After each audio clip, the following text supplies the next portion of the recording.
বয়স নির্ধারিত সময়ে সে যেখানেই থাকুক না কেন তার মৃত্যুবরণ করতে হবে, এটাই হলো নিশ্চয়তা। লা ইয়াস্তাখিরুনা সাআত ওয়া লা ইস্তাকদিমুন। সে যেখানেই থাকুক না কেন, হোক সে নদীর মাঝে, হোক সে মাহফিলের কেন্দ্রে, হোক মাদ্রাসার ময়দানে, হোক বাজারে কিংবা হাটে, যেখানে মানুষ থাকুক না কেন, যেখানে আল্লাহ রাব্বুল আলামিন তার মৃত্যু নির্ধারণ করে রেখেছেন, সে ওখানে মৃত্যুবরণ করতে হবে। তার চাইতে এক পা অধিক সেদিক দেওয়ার কোন সুযোগ নাই। আল্লাহ রাব্বুল আলামিন মানুষের বয়স নির্ধারণ করে দিয়েছেন,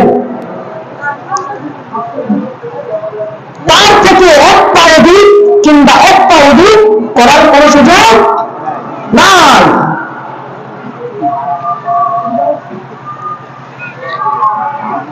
যখন মানুষকে কিয়ামতের ময়দানে এই ব্যাপারে প্রশ্ন করা হবে, তুমি কি বয়স নিয়ে এসছো, দুনিয়াতে কতটুকু বয়স নিয়ে এসছো, মানুষ তখন কিছু বলতে পারবে না, কিন্তু মানুষ হায়তাস করে করে দেখতে থাকবে আল্লাহকে। ইয়া লাইতানি কুনতু তুরাবা, আফসোস আমাকে যে বয়স দেওয়া হয়েছে, আমি যদি ওই বয়সের মধ্যে আমল করে আসতাম তাহলে আমার সবচেয়ে বেশি উত্তম হতো। আল্লাহ রাব্বুল আলামিন তখন তাদের দিকে তাকিয়ে তাকিয়ে থাকবেন, আর মানুষগুলো দেখবে আর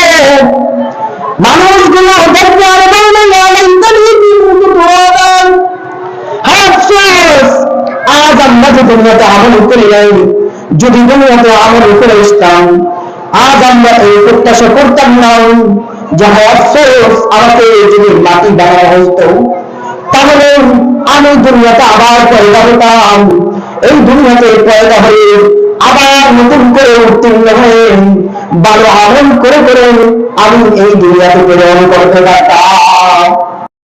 الذي هدانا للإسلام هدى للناس وبينات من الهدى والفرقان فسبحان الذي لا يحصى امتنانه باللسان ولا بالقلم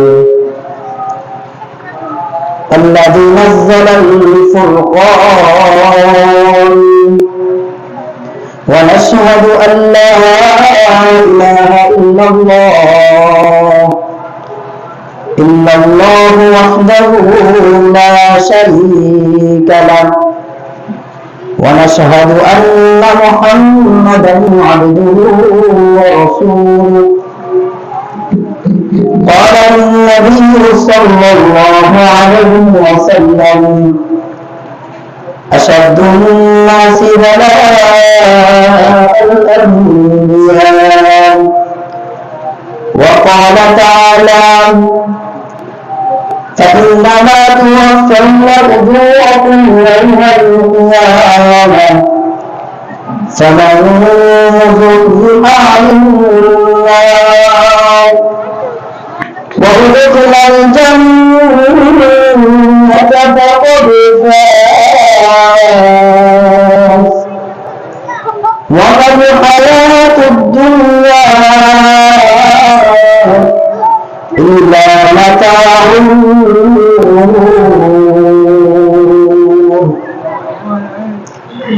قالوا سبحانك لا علم لنا إلا ما علمتنا إنك أنت العليم الحكيم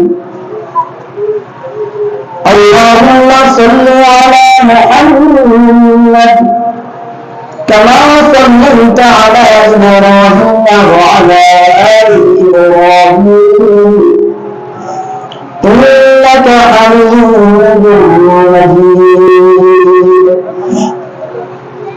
اللهم بارك على محمد على إبراهيم وعلى آل إبراهيم إنك حميد مجيد بلغ العلا بكماله كشف الدجى بجماله حسنت جميع خصاله صلوا عليه وآله محمد يا كفر كنت كفر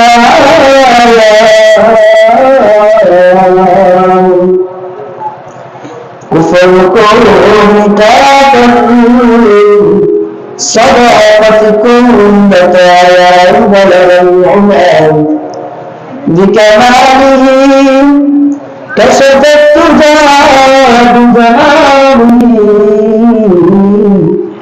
حسنت جميع خصاله صلوا عليه وآله لا إله إلا الله لا إله إلا الله لا إله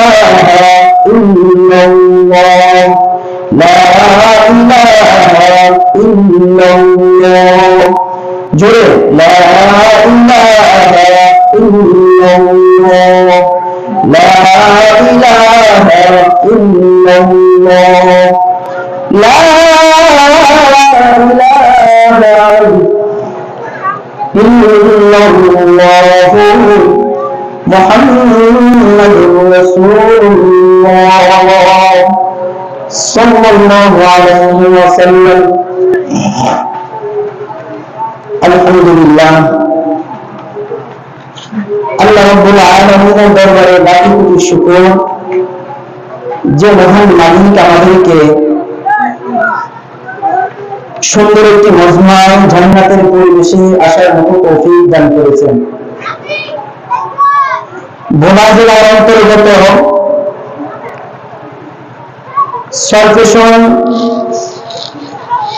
আশরাফুল উলুম হুসাইনিয়া মাদ্রাসা এর উদ্যোগে 2 দিন ব্যাপী তাফসীরুল কোরআন মাহফিলের আজ শেষ রাত্রি। এই মাদ্রাসায় আমরা যখন পড়াশোনা করছি তখন এই মাদ্রাসার অস্তিত্ব বলতে কিছুই ছিল না, অতটা ছিল না। যখন পড়াশোনা করছি মাত্র টিনের একটা ঘর ছিল, স্বাভাবিক ঘর। আলহামদুলিল্লাহ, দেখে খুব খুশি হলাম। মোটামুটি পড়াশোনার বেশ ভালো একটা পরিবেশ হয়েছে। এই পরিবেশ হওয়ার কারণে আপনারা খুশি না বেজা? আলহামদুলিল্লাহ।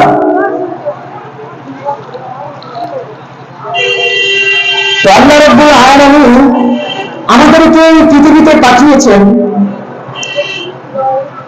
মা বাবার মাধ্যমে। আল্লাহ তাআলার কুদরতি ভাবে মা বাবার পেটের মাধ্যমে। মা বাবা যদি না থাকতো তাহলে আমরা দুনিয়া দেখতাম না। এই মা বাবার মাধ্যমে আমাদের দুনিয়াতে চক্ষু খোলার সুযোগ হয়েছে। তো যখন আমরা সূচনা লগ্নে এসেছিলাম তখন আল্লাহ রাব্বুল আলামিন আমাদেরকে তার সাথে সাথে একটা বয়স নির্ধারণ করে দিয়েছেন। কি দিয়েছেন? একটা বয়স নির্ধারণ করে দিয়েছেন। এই বয়স নির্ধারণ করার ক্ষেত্রে আল্লাহ রাব্বুল আলামিন এই পুরো সময়টার মধ্যে একটা নিজাম বাতিয়ে দিয়েছেন। কারণ যেই কোনো মানুষ যা কিছুই করুক না কেন কিছু না কিছু ফায়দা হাসিলের জন্য করে। তো আল্লাহ রাব্বুল আলামিন মানব জাতিকে মা বাবার মাধ্যমে দুনিয়াতে প্রেরণ করেছেন, এটারও একটা উদ্দেশ্য আছে। তো আল্লাহ রাব্বুল আলামিন আমাদেরকে পাঠিয়েছেন ইবাদতের জন্য। কিসের জন্য ভাই? ইবাদতের জন্য। এই ইবাদত করে করে যদি দুনিয়া ত্যাগ করতে পারি, তাহলে আমাদের জন্য দুনিয়াটা কর্মসমূহ এগুলো হলো সফল কাম। এই দুনিয়াতে আল্লাহ রাব্বুল আলামিন আসার সাথে সাথে তার মৃত্যু কখন কোথায় হবে, কোন জায়গায় হবে, কিভাবে হবে, সবকিছু নির্ধারণ করে রেখেছেন। কিছু কিছু ইহুদি খ্রিস্টানরা আছে, তারা বলে যে তাদের মৃত্যু নাই। কিছু কিছু খ্রিস্টান তারা বলে আল্লাহ রাব্বুল আলামিন আমাকে বয়স যতটুকু নির্ধারণ করেছেন অতটুকু নয়, আমি যতটুকু চাই অতটুকু বেঁচে থাকতে পারবো। তো সর্বমুখী কথা হলো, যে থাকুক না কেন বয়স কম বেশি এগুলো নিয়ে ইখতিলাফ থাকতে পারে, মানুষের চেহারা নিয়ে ইখতিলাফ থাকতে পারে, মানুষের উচ্চতা বেদে নিয়ে ইখতিলাফ থাকতে পারে, কিন্তু সকলে এই ব্যাপারে একমত যে একদিন আমাকে মৃত্যুবরণ করতে হবে। এ ব্যাপারে সকলেই কিন্তু একমত। এজন্য আল্লাহ রাব্বুল আলামিন কোরআন কারীমের মধ্যে বলেন, فإذا جاء أجلهم لا يستأخرون ساعة ولا يستقدمون।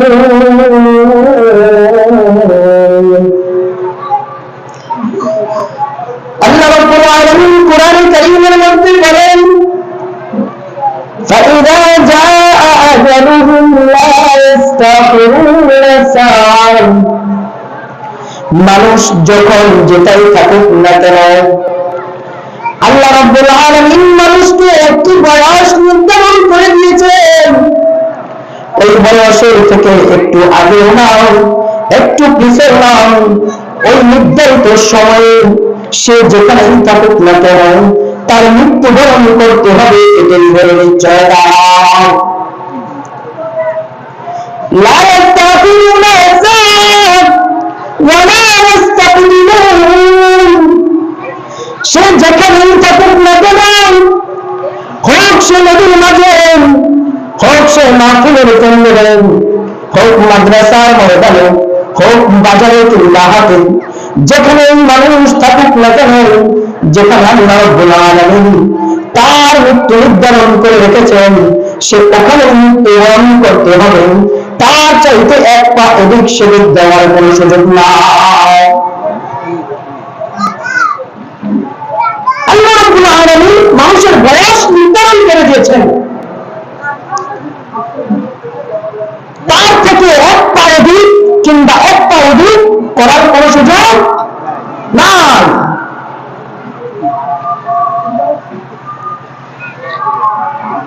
যখন মানুষকে কিয়ামতের ময়দানে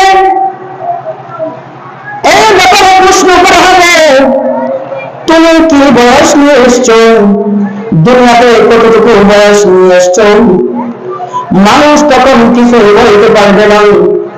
কিন্তু মানুষ হতাশ করে করে দেখতে থাকবে আল্লাহকে, ইয়া লাইতানি কুনতু তুরাবা। আফসোস, আমাকে যে বয়স দেওয়া হয়েছে আমি যদি ওই বয়সের মধ্যে আমল করে আসতাম তাহলে আমার সবচেয়ে বেশি উত্তম হতো। আল্লাহ রাব্বুল আলামিন তখন তাদের দিকে তাকিয়ে তাকিয়ে থাকবেন, আর মানুষগুলো দেখবে আর বলবে, ইয়া লাইতানি কুনতু তুরাবা। আফসোস, আজ আমরা যে দুনিয়াতে আমল করে যাই, যদি দুনিয়াতে আমল করে আসতাম আজ আমরা এই প্রত্যাশা করতাম না যে আফসোস আমাকে যদি মাটি বানানো হইতো তাহলে আমি দুনিয়াতে আবার পয়দা হতাম, এই দুনিয়াতে পয়দা হয়ে আবার নতুন করে উত্তীর্ণ হয়ে ভালো আমল করে করে আমি এই দুনিয়াতে প্রেরণ করতে পারতাম। আল্লাহ তাআলা কোরআন কারীমের মধ্যে বলেন, وَنُفِخَ فِي الصُّورِ فَصَعِقَ مَن فِي السَّمَاوَاتِ وَالْأَرْضِ। যখন জিবরাইল আলাইহিস সালাম সিংহায় ফুৎকার দিবেন, যখন আজরাইল আলাইহিস সালাম তার কাছে চলে আসবেন, ইসরাফিল আলাইহিস সালাম যখন সিংহায় ফুৎকার দেওয়া হবে তখন সে চিন্তিত হয়ে পড়লেন।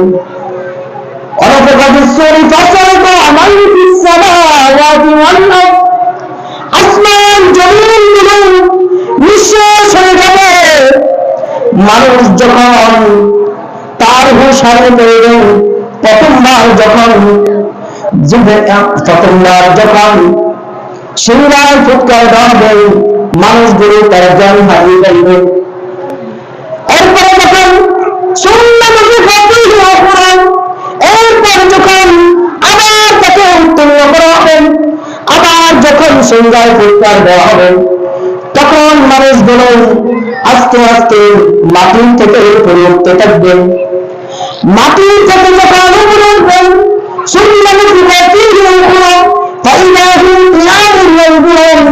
মানুষগুলো হাই হতাশায় হবেন, এদের ছেড়ে থাকতে থাকবেন।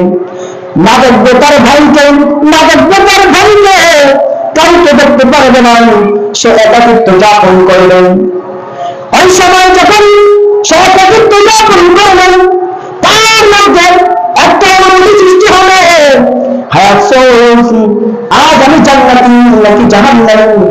যদি আমার আমল নামাগুলো জান্নাতি, আমার আমল নামাগুলো যদি ডান হতে যায়, তবে আমি হলাম সকল নবীর বলে। আর যদি আমার আমল নামাগুলো বাম হতে দেয়, তখন আমি হব সকল মুমিন ছাড়া। এজন্য আল্লাহ তাআলা কোরআন কারীমের মধ্যে বলেন,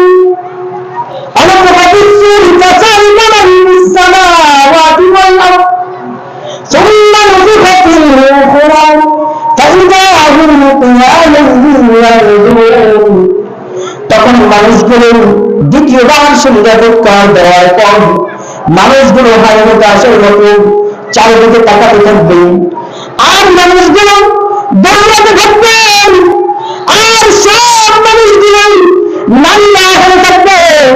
হযরত আয়েশা রাদিয়াল্লাহু তাআলা আনহা রাসূল সাল্লাল্লাহু আলাইহি ওয়াসাল্লামকে প্রশ্ন করেন, ইয়া রাসূলুল্লাহ, ইয়া হাবিবাল্লাহ, যখন মানুষগুলো নাল্লা হয়ে থাকবেন, তখন একজন মানুষ আরেকজন মানুষের দিকে তাকালে কি অবস্থা হবে? তখন আয়েশা রাদিয়াল্লাহু তাআলা আনহা রাসূল সাল্লাল্লাহু আলাইহি ওয়াসাল্লাম আয়েশা রাদিয়াল্লাহু তাআলা আনহাকে বলেন যে তখন মানুষগুলো এমন অবস্থায় থাকবে, এমন ভাবে কাছে থাকবে, একজন মানুষ অপরজন মানুষকে দেখার মতো শক্তি হবে না। তখন এমন অবস্থা হবে, একজন মানুষ অপরজন মানুষকে দেখার মতো শক্তি হবে না। এজন্য রাসূল সাল্লাল্লাহু আলাইহি ওয়াসাল্লাম আয়েশা রাদিয়াল্লাহু তাআলা আনহাকে ওভাবেই উত্তর দিয়েছেন যে তখন মানুষগুলো থাকবে ইলেকশন অবস্থায়, তারা কি করবে? ব্যবসা হয়ে যাবে। কবর থেকে যখন সিংহায় ফুৎকার দেওয়া হবে, তখন মানুষগুলো চিন্তা করতে থাকবেন, আর মানুষগুলো বলতে থাকবেন,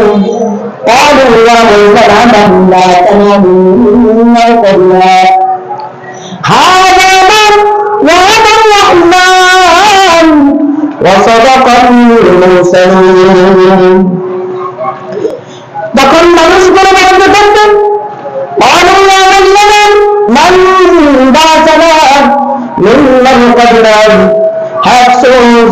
আর যদি কবর থেকে আমাকে উত্তীর্ণ না করা হতো তাহলে সবচেয়ে ভালো হতো। কারণ আজ কবর থেকে উত্তীর্ণ করার পর এখন আমি কি করব, কোন দিশা পাইতেছি না, কোন দিকে যাব। এই ডান দিকে তাকাই, আমার কেমন জানি হয়তো হচ্ছে। আমি যখন ডান দিকে তাকাই তখন আমার মনের মধ্যে কানের মেরে যাহা হচ্ছে। আর যদি আমার আমল নামা ডান দিকে ডান হাতে হতো তাহলে আমি হতাম সফল মনে। আর যদি হয় বাম হাতে তাহলে আমি সফল মনে হতে পারবো না। তারা বলতে থাকতো আমাকে কবর জন্য কেন ঝগড়া করা হলো। আর যে জান্নাতি তাকে যখন বলা হবে আপনি তো একজন জান্নাতি মানুষ, তখন সে বলবেন আমাকে কবর থেকে না জাগ্রত করলে ভালো হয়। কারণ এই কবরের মধ্যে আমি জান্নাতের সুখ পাচ্ছি। কারণ এরপরে যদি আরেকটি মাকাম আমি পাই তাহলে আমি সেখানে সুখ পাবো কিনা এটার কোনো গ্যারান্টি নাই।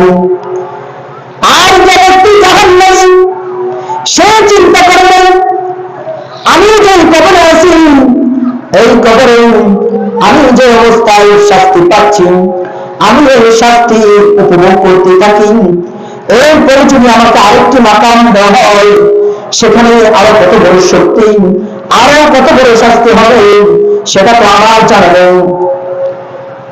এজন্য যখন জান্নাতীকে বলা হবে তারপরেও একটা মাকাম আছে, যেই মাকাম তোমাকে দেওয়া হবে।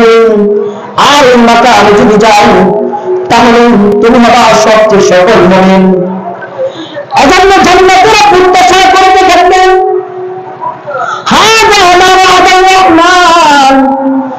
কারণ এটা হলো মুমিন বলবেন হাদা ওয়াদার রহমান, রহমানের পক্ষ থেকে আমাকে যে ওয়াদা দেওয়া হয়েছে, এই জান্নাতের ব্যাপারে সুসংবাদ দেওয়া হয়েছে। আজকে সেই দিন চলে আসছে নাকি পুরোদিন চলে আসছে জানি না, তবে হাদা ওয়াদার রহমান আমি মনে করি অন্তত এটা হলো রহমানের পক্ষ থেকে আমার জন্য ওয়াদা। জান্নাতীরা এই প্রত্যাশা করতেই থাকবে, কারণ এই কবরে যে আছে সে বুঝতে পারবে যে এটি হলো সবচেয়ে বড় জান্নাত। এরপরে যখন তার আরো সুসংবাদের কথা বলবে তখন সে তার জন্য প্রত্যাশা করতে থাকবে। আর যে জাহান্নামী তার মাকাম যদি পরিবর্তন করতে চায় তখন সে বলবে না, কারণ আমি যে শাস্তি পাচ্ছি যদি না এর চাইতে বেশি হয়ে যায়, এজন্য সে প্রত্যাশা করবে না। তখন চিন্তায় পড়ে যাবে আর মহিলা বলতে থাকবেন আফসোস যদি আমার আমল নামা গুলো জান্নাতে দেয়। আল্লাহ রাব্বুল আলামিন কোরআনে কারীমের মধ্যে জানালেন فأما من أوتي كتابه بيمينه فيقول هاؤم اقرءوا كتابيه فأما من أوتي كتابه بيمينه আমার আমল নামাগুলো যদি জান্নাতে দেওয়া হয় فيقول هاؤم اقرءوا كتابيه